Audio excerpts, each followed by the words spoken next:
Hello everyone and welcome to week 6. Today we're going to continue the conversation about workplaces. I'm aware there's a lot going on at the moment with unemployment figures that are record low, and I had a conversation with a colleague in our Career Services Centre last week, and she tells me it is the best time to get a graduate job at the moment as there is an abundance of them. At the same time, we have ongoing wage stagnation. And there's a job summit coming up on the 1st and 2nd of September, but I've recorded this lecture before that takes place. Hopefully we can have a conversation in class about that. Sorts of things that I want to talk about is thinking about how we understand work, what it is, how it's changed historically. I think humans are amazing. We meet needs, we create new problems. We are certainly wealthier as a society across the world than ever before, and that's been generated through work and different styles of work. So I wanted to have a look at some of the features of the contemporary industrial landscape, the sort of workplaces and job opportunities that you're going out into, and think about this in terms of gender equality at work as well. What is work? We actually all do work, as opposed to leisure, I suppose, sitting around doing nothing. We cook, we clean, we shop, we care for other people, but only some of that work is remunerated. You actually receive money for it.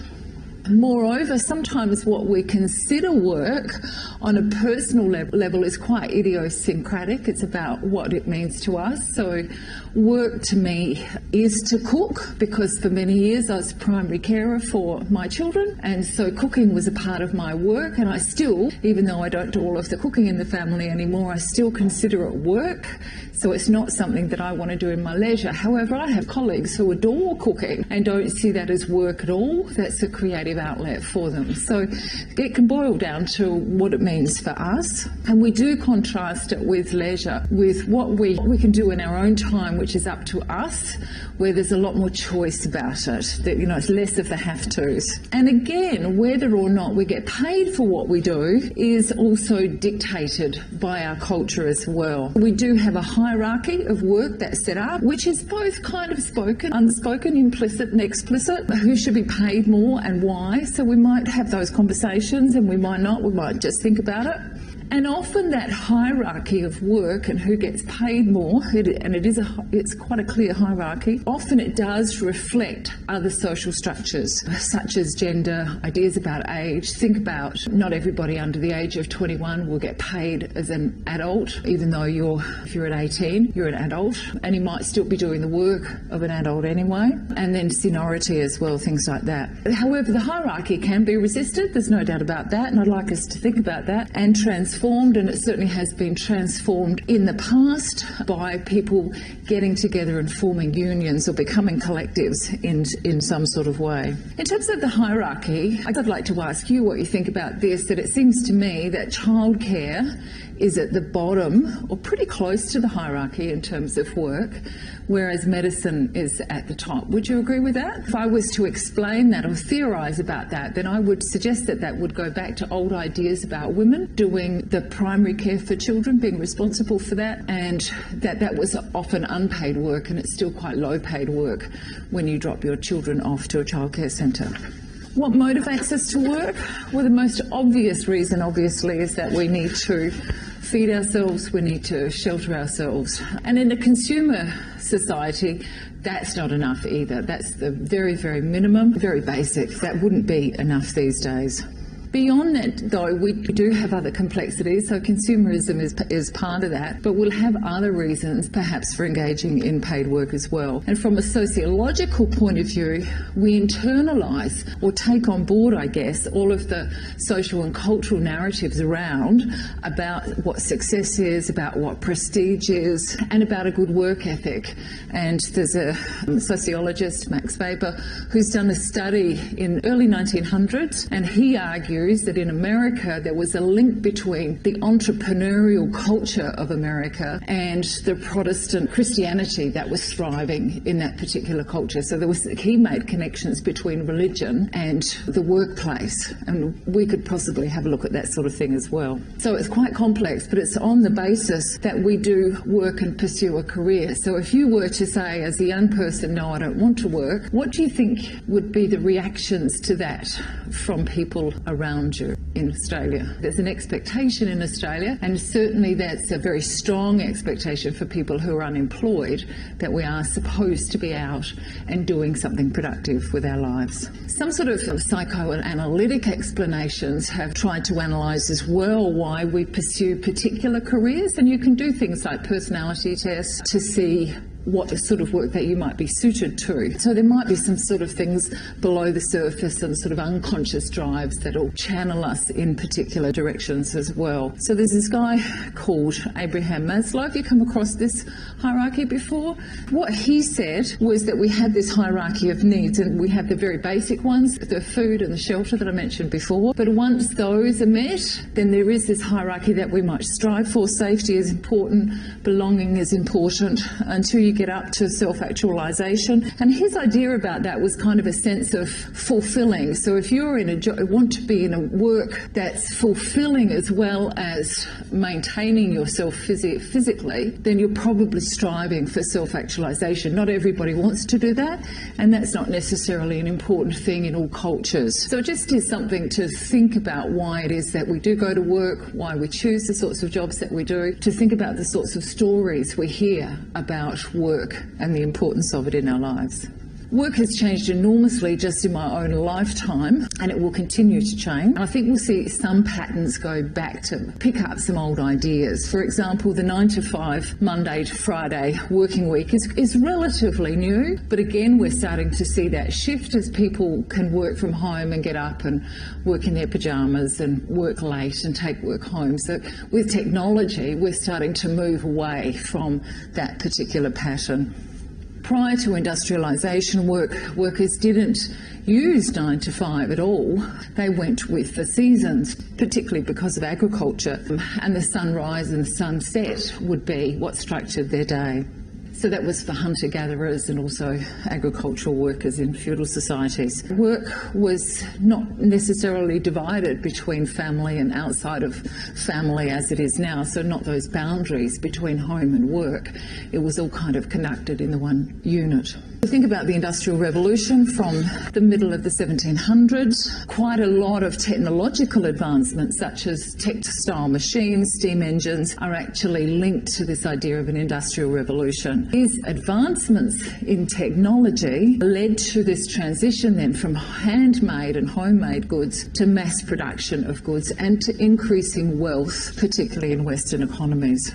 And the site of work then changed from home to the external workplace, so people went out from their home to factories and started to do that 9 to 5, although early in those days it wasn't 9 to 5, they would work for up to 14 hours in a day. Very long hours, hence the need to start to organise collectively to improve wages and reduce the length of hours.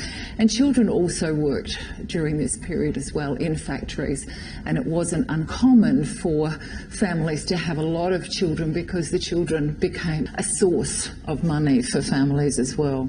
I mentioned Fordism last week, so this is a little bit further on. It's named after Henry Ford, who, as I said last week, didn't want cars only available for people who had a lot of money, not as a luxury item. He saw an opportunity for everyone to be able to afford to have a car, and he provided a very good living for people as well, but developed things like the assembly line so that cars could be mass produced. Greater number that you could produce in the shorter period of time meant a reduction in price.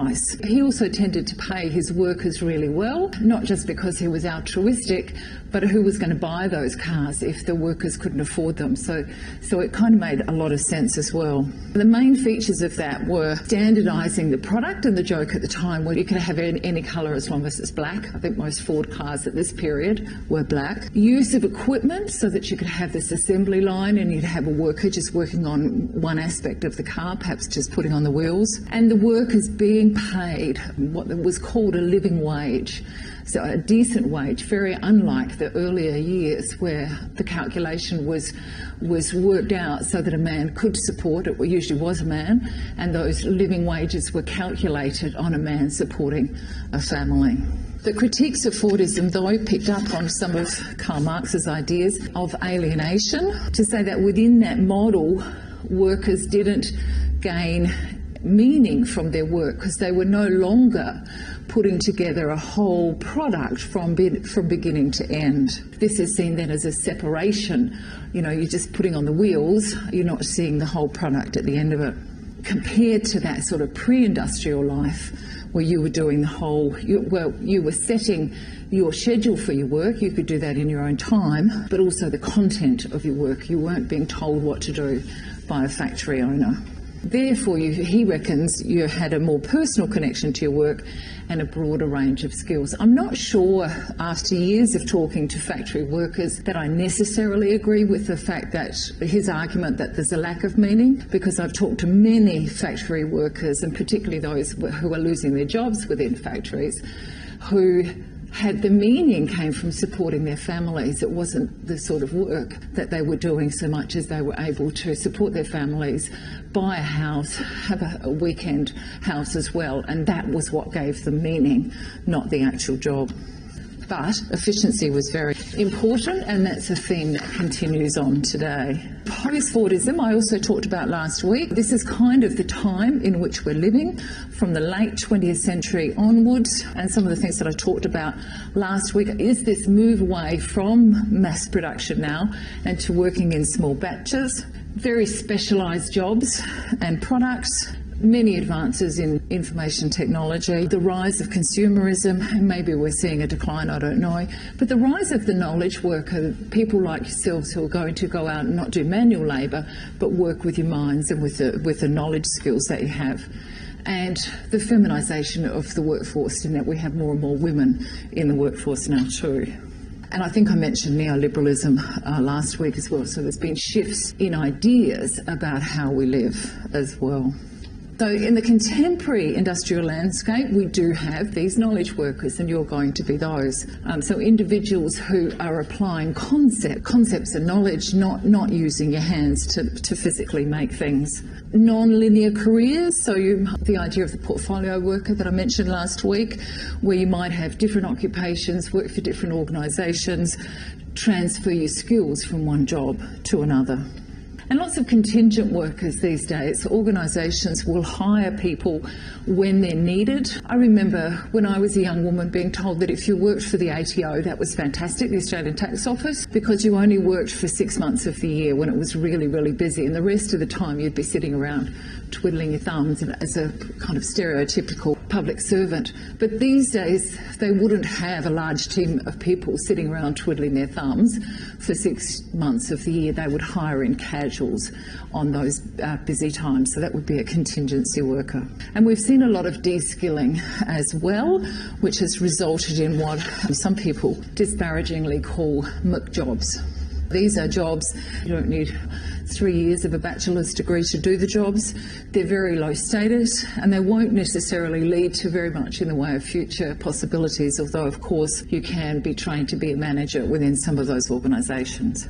They are usually the lowest paid, they're often the most insecure, they're often just casual jobs, and therefore they're taken up by people who don't necessarily, or are not necessarily seen as needing the permanent jobs, so teenagers, women and minority groups.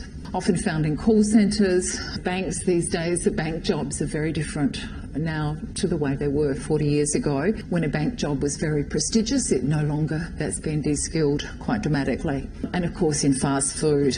So these jobs require simple tasks. They're all broken down in that sort of tailorist manner that I was talking about. So it is very time controlled, very time efficient, and a rapid turnover of staff in those organisations as well. Not that that's necessarily a bad thing. Many people have started off at McDonald's or somewhere else and quite enjoyed the work and moved on to other jobs and learnt skills. Portfolio workers I've talked about. I probably mentioned last week as well that offshoring, sending our work overseas, is now very, very common, manufacturing in particular, but lots of other jobs too, including call centre work. So if you do ring some call centres, you won't necessarily speak to an Australian, you might be speaking to an American or somebody in India. At the same time, there's been an increase in higher level jobs, particularly with executive jobs and managers, and as well as those low paid jobs. So as we have more women in the workforce, then we've needed more childcare and more outsourcing of cleaners. In the West, what we've actually seen is a bit of a shrinking of the middle paid jobs, the jobs in the middle, which has led to redundancies and restructuring. I know that I've talked about manufacturing and the decline in manufacturing, but since the 1990s, we've also had a bit of a feature of white-collar job losses where organisations will do a massive restructure. And they've happened at the University of Adelaide a couple of times since I've been here, since 2011. And I've seen a couple of these massive restructures where people lose their white-collar jobs. And I've just illustrated some examples there with Rolls-Royce, for example, cleaning out their white-collar jobs back in 2018. Similar with Telstra, same year, and continuing on. So we've seen this feature for a few years now of journalists losing their jobs as well. And the last one item I've got there is the impact of the coronavirus pandemic. And we've seen a lot of white-collar professionals losing their jobs as well.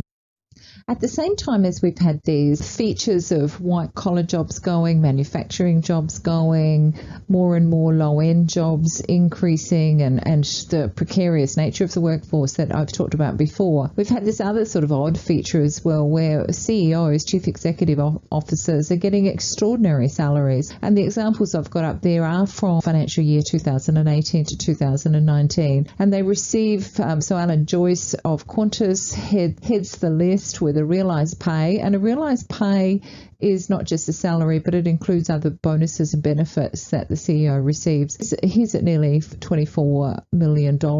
And then heading down that list to Brian Benari, who's begins to look as if he's not getting very much money when you think about that, at quite a considerable amount, half as much as what Alan Joyce receives. Now, there's been much criticism of CEOs. One of the reasons argued for this is that you want to get the best person for the job, so you have to pay them commensurate salaries. And Australian CEO high salaries look fairly low compared to Americans. But an argument against it is that often it's not really the CEO that makes a substantial difference, in the same way that, the pandemic has come in and decimated companies. It can just be the luck of the times that causes them to be doing extraordinarily as well. And so why should we be paying these bods and these men, and they're usually men at those very top end, why should we be paying them such extraordinary amounts? According to an ABC article in September 2019,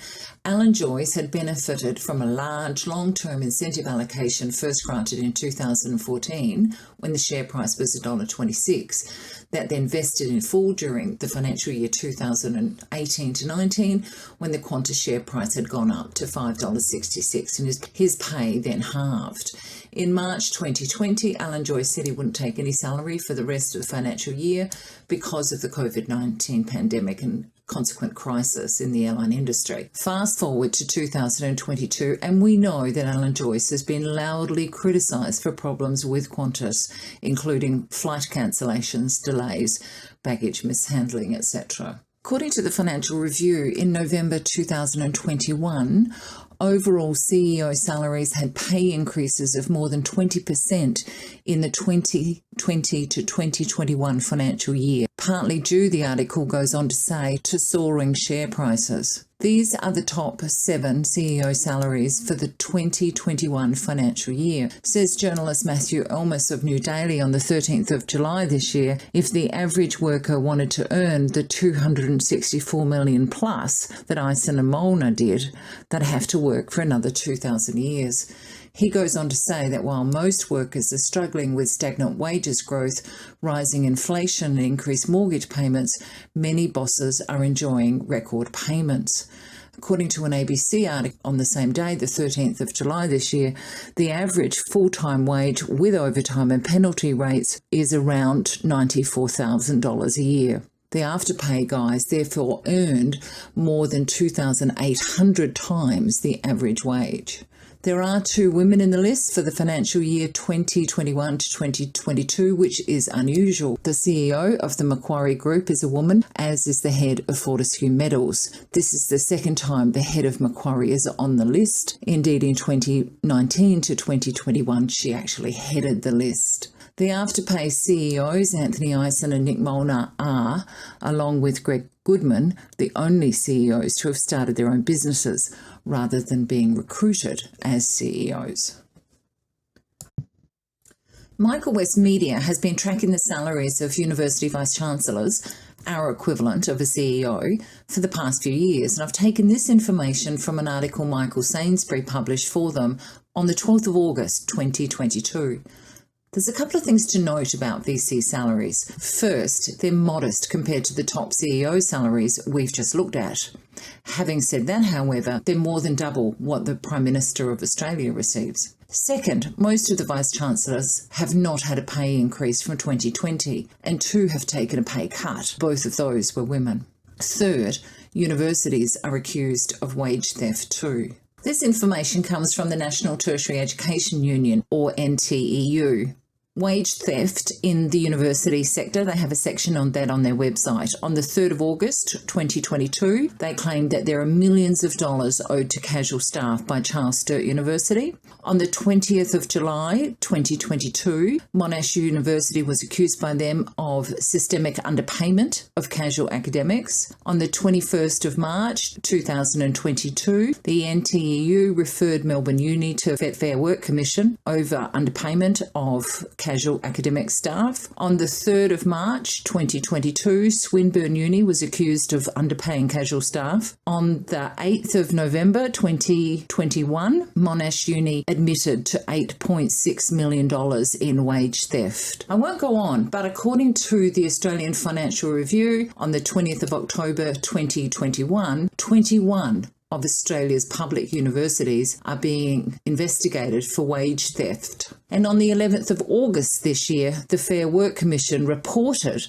that they had commenced legal action against the University of Melbourne, alleging it coerced and took adverse action against 2 casual academics to stop them from claiming payment for work performed. And that last bit was a quote. Wage theft in Australia is systemic, sustained and shameful, and workers are often too scared to speak out in fear of repercussions, according to a scathing Senate inquiry report which calls for new laws to protect employees. And that's from an ABC article on the 30th of March this year. Organisations accused of wage theft include the ABC, ironically, Qantas, NAB, CBA, Coles, Woolworths, the Super Retail Group, which includes Rebel Sports and Macpac, and of course you would know about celebrity chef George Columbaris. One of the consequences, though, of the feminisation of the workforce, political stuff that's been happening, offshoring, manufacturing in particular, is that we now have a decrease in permanent full-time jobs for men. The period after the Second World War through to the 1970s was a time of incredible stability, lots of full-time jobs, but mostly held by men because they were the breadwinners. And so when we talk about full-time work, it does refer to that particular period, but women have always had part-time work or not had particularly secure work. Probably the alarm is to see the shift for men here as well, where there's a decrease now in full-time positions, where again there's increase in casualisation for men, where it's always been quite standard for women, and a decrease in some of that work that I was talking about, particularly in mining, which goes up and down depending on whether we have a boom. Construction might be a little bit down according to those figures, but still shows lots of good prospects for the future. What's been happening since the 1970s is that blue-collar work has declined quite dramatically and white-collar work has increased quite dramatically in Australia, and you'll find that sort of mapping across other Western countries as well. There we see the red ones are the ones where industry has declined, and as I said, with mining that is up and down because we do have booms, and we've had a couple of those in the last 40 years. And the professions, look at the professions, and this is all good news for you. That's job growth for the sorts of jobs that you're going into. There is an expectation that manufacturing will stop sort of the huge decline and level off. And this mapping about the contributions to employment that various industries make. So this might affect the sort of areas that you're going into. What I wanted to point out is healthcare and social assistance is a hugely growing area and expected to be certainly for the next 5 years in terms of this. And there are all of these areas are quite good in terms of job prospects. This one is quite interesting as well. It shows you kind of the same thing, that healthcare and social assistance is that huge growing area, and construction is still there. But what else do you notice about that particular chart? We have some industry sectors where there's been almost no shift in terms of the gender balance. Law and medicine, absolutely, there's been a significant shift. But fields like engineering is still very, very male-dominated, and nursing is very, very female-dominated, and they haven't shifted very much at all over the last 40 years or so, and that has ramifications in terms of pay. So I just wanted to point out again that if you're looking at any sort of work in the social sector or the health sector, then you're certainly going to find jobs. This is what I wanted to show about the feminisation of workforce, that back in the 1970s, vast majority, lots of men had full-time jobs. Women, if they were working, were usually working class women, not very many middle class women in jobs, and that's now changed quite a bit so that we now have almost parity between women and men in the workforce.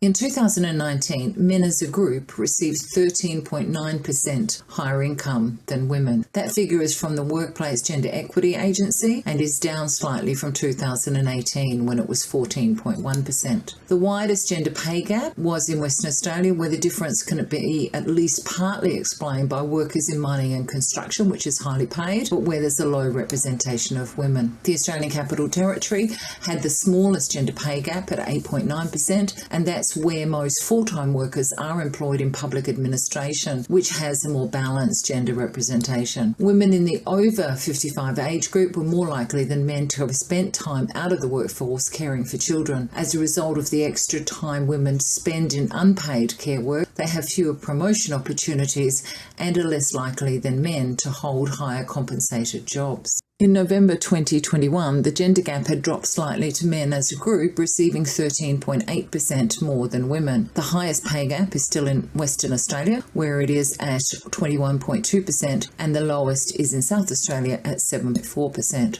The highest pay gap by industry is in professional, scientific and technical services at 24.4%, and the lowest is something called other services, and that's at 3.6%. There is still a gender pay gap in the private sector compared to the public sector, and the gap is still smallest for employees under 20, highest for women between 45 and 54 years of age. The causes are quite complex. Some of it will be just blatant discrimination and bias, not always conscious, sometimes conscious, not always conscious. It can be about those different jobs and industries. So usually the women-dominated industries do actually pay less than the male-dominated industries. That can contribute to it as well. Women do more unpaid labour, and that hasn't shifted hugely over the last 30 years or so. There has been shifts, but not hugely, and we'll talk about that next week. And I do know I've spoken to countless women who've said, well, we're having a baby, and I'm buggered if I'm going to be working full-time, because I know that if I'm working full-time, I'm still going to have to pick up most of the work at home, so I choose to work part-time. So lots of women choose to make that decision as well, and that will have consequences, obviously, in terms of the salary that they earn over their lifetime and their superannuation. And also women choose to take time out from the workforce more often than men in terms of raising families as well. And that, across their lifetime, has a difference in impact in terms of salaries. I wanted to mention that we've got some improvement at the University of Adelaide, I have to say. We do now have an equity program that was put in place in 2015, which was the first time, astonishingly to me, that we did actually put an equity program in place. And I guess I say astonishingly because the second wave feminist movement has been going strong with peaks and troughs, but since the 1970s in Australia.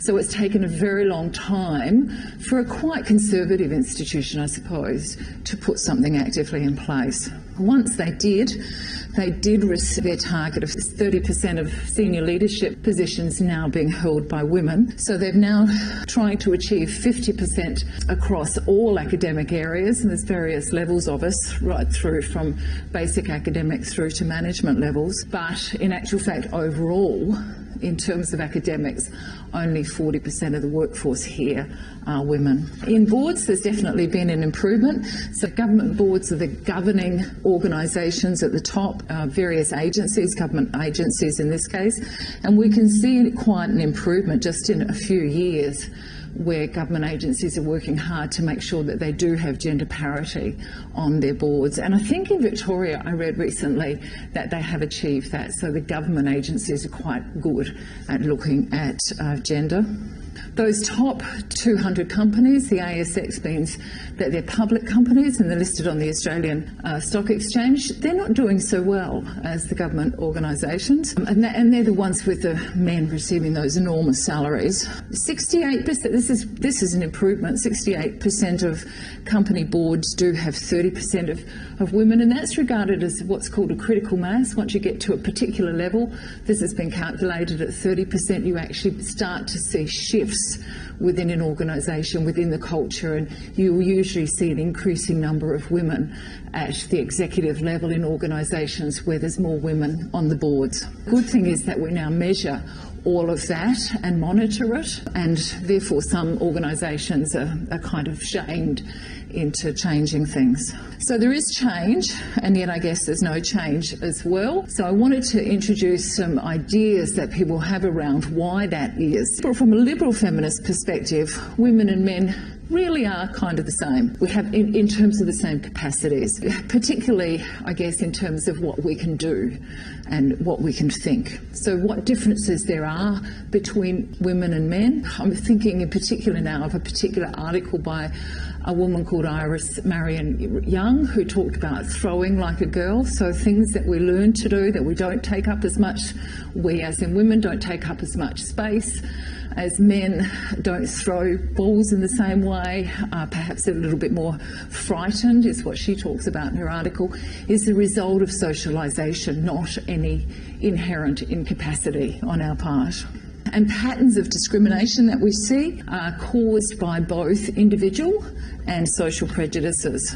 And men as a group don't actually orchestrate that at all from this perspective. And organisations, they would argue, are really gender neutral.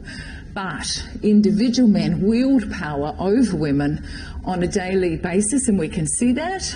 And their non-action to make changes there is an exercise of power on their part. And when it comes to workplaces, gender is one area in which outmoded beliefs, customs and prejudices continue to operate.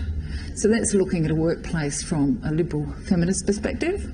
If we look at it from a structural, how it's organised perspective, we could say that gender inequality is the manifestation of really deep social structures of inequality that have been there for a very long time, a fundamental social division between women and men which has placed women in a subordinate position. And so it's not about a few people being prejudiced at all, it's actually about the way society's organised and been organised for a long time. And those structures, the big division between women and men, have been constructed in the interest of dominant groups, and then following Bourdieu, being able to reproduce that through dominance as well. And then workplaces just replicate as kind of a microcosm of the larger society. And it succeeds because it's just seen as, well, this is just the way that it is. If you come from a radical structural perspective, then you might argue that men as a social group dominate women as a social group. Radical feminists tend not to emphasise as much as liberal feminists do the sameness between women and men, don't focus on the socialisation causing differences. Instead, they actually do emphasise the differences between women and men. What they argue, though, is that those differences, things like women being seen as more empathic, more nurturing, those are seen as being devalued by a patriarchal society. So they're good differences, but it's the undermining of those values, I guess, and qualities, which is the problem. And organisations, if we think back to workplaces, organisations actually tend to value characteristics that are more associated with masculinity. If you're going to change workplaces, they argue you actually need to change the way in which feminine values are valued in the workplace. Just to give you some examples, so if I think about these as management qualities, what's often valued is being objective, not being subjective, being rational rather than emotional, being an expert rather than untrained, thinking in the abstract rather than in the concrete or by case, a sense of being treated as a number or dehumanised in some way rather than being humane. Being very detached kind of goes with that dehumanisation, instead of involved, impersonal rather than personal, unemotional rather than emotional, authoritarian rather than working with and nurturing others, unequal rather than equal, graceless, unsympathetic. And usually those qualities are associated with men on the left there, and the others are associated with women. So the radical feminist position is that it's the valuing of these qualities that's the problem. We need to change workplaces and value these qualities at least as well as, and then women will be valued in the workplace as well. A Marxist perspective, again, which is structural, is looking at the way society is organised. They would argue that women as a social group are oppressed, and the cause is capitalism, so the way in which we go about our production. The differences between women and men and between classes and races are ways of controlling the working class and keeping wages as low as possible. And organisations then become instruments of class oppression, and women and men are alienated from their true potential. And by separating workers hierarchically, solidarity is undermined. You're not all working together and you're not going to talk to each other very much. But specifically from a Marxist perspective is the idea is women as a kind of a reserve army for capitalism. And if you think about capitalism having these slumps and booms, there was certainly a boom in the Second World War. Many men went off to war, and for the first time women were called on to come into the labour force in very large, significant numbers. And so for Marxists, that's seen as them being used as a kind of a reserve labour, and then after the war was ended, they were asked to go back to their homes. Many of them didn't, and often that rebellion then led to the second wave feminist movement. And the other part of that argument is that it's easier to treat women this way, because usually they're being supported by men, so they don't need that salary. And the other part of that argument, which we'll talk a bit more about next week, is that women's unpaid work at home keeps the worker, the male breadwinner, in good order, keeps him fed and looked after and his children taken care of, which supports capitalism, so the worker is taken care of. If we go right back to week one, thinking about it in terms of post-structuralism, that language is a social phenomenon. So Saussure was talking about the rules. That language is structured. We can see the rules in language. And every time we speak, we're applying a set of rules that were there before us. And we can do that, and we can communicate with each other because of those rules and because we have learnt those rules from a very early age. So he's regarded as a structuralist. Post-structuralists, on the other hand, say, well, yes, there are rules, but meanings of things are always in process. Nothing's actually fixed. Everything's being constructed all the time, and so there's kind of a bit more room for manoeuvre than we thought. The rules aren't fixed in concrete. And as we talked about earlier, the idea that the self is not fixed either. There's no particular essence to any of us. We are all being constructed all the time. And in this way of thinking, differences are emphasised. The self is very social, and we are products of our particular social and cultural context. And it's through discourses or conversations, which are not just verbal but also in various texts, books that we read, etc. Our personal identity is being produced, and organisations are actually just one set of discourses which contribute to the whole idea of gender identities. Everyone is in an organisation is then subject to these discourses that control and constrain our identities. Well, no one social group is orchestrating social inequality at all. But discourses are unstable, they're not fixed, and therefore they can be reinterpreted.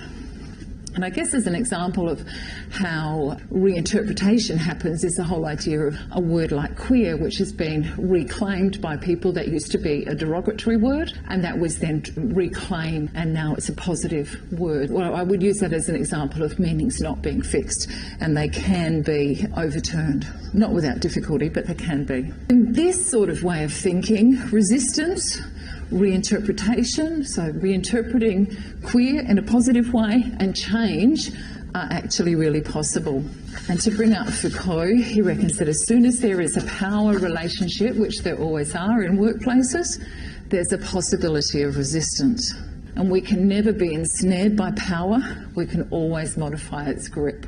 Another perspective on this, a few years old now, is the idea that bureaucracies, and the university is a bureaucracy, meaning that there's all of these particular positions that you go into, and there are titles, and there are lots and lots of rules and procedures for carrying it out. So very large organisations are usually bureaucracies.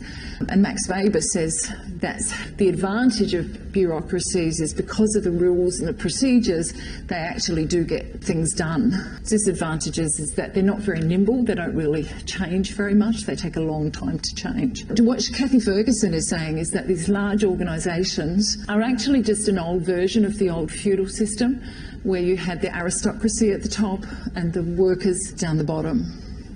And you can kind of see that if you see the pyramid shape of any organisation, most of, well, particularly the very large ones, and I'm thinking about the government sector as well, they are shaped like a pyramid, very much like the old feudal system. What she says then is that these bureaucracies maintain privileges for those groups, men, white property owners, who were already dominant. And I can see that, certainly, that pattern within the university. As I said, we didn't even have a gender framework in place to correct the imbalance until 2015. And then these bureaucracies maintain control over large groups of people, very few people at the top, without need of force. So somehow we become quite docile workers. We're not forced to come to work or anything like that. And the power is embedded in the discourses. Bureaucracies are presented as the truth, the only way. There's only one way to do things, and there's a right way of doing things.